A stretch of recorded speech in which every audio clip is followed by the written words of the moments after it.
সকালে হঠাৎ ঢাকার রমনা থানায় হাজির হলেন স্বরাষ্ট্রমন্ত্রী সালাউদ্দিন আহমদ। কোনো পূর্ব ঘোষণা ছাড়াই করা এই আকস্মিক পরিদর্শনে থানা চত্বরে তৈরি হয় বাড়তি কৌতূহল। মাত্র 10 থেকে 11 মিনিটে এই সফরে মন্ত্রী ঘুরে দেখেন থানার একাধিক গুরুত্বপূর্ণ অংশ, আর সঙ্গে সঙ্গে খোঁজ নেন সেবার মান, পরিবেশ এবং সাধারণ মানুষের ভোগান্তির বিষয়গুলো। স্বরাষ্ট্রমন্ত্রী সরাসরি থানার ভারপ্রাপ্ত কর্মকর্তার কক্ষে প্রবেশ করেন।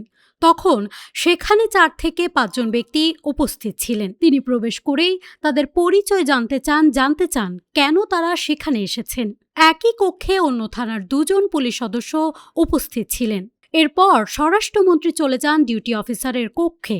সেখানে কার্যক্রম পর্যবেক্ষণ করেন তিনি। এরপর একে একে ঘুরে দেখেন হাজতখানা, অন্যান্য কক্ষ এবং থানার অভ্যন্তরীণ পরিবেশ।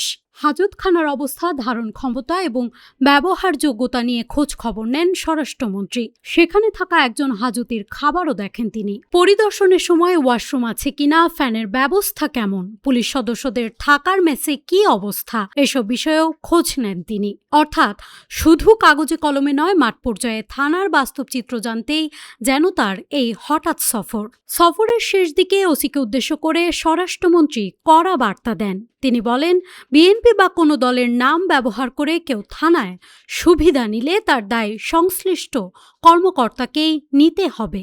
পরে থানাকে দালালমুক্ত করার নির্দেশও দেন তিনি। স্বল্প সময়ের এই আকস্মিক পরিদর্শনে স্পষ্ট হয়, থানা সেবা, শৃঙ্খলা এবং জবাবদিহিতা নিয়ে সরকার সরকারি নজরদারি রাখতে চায়।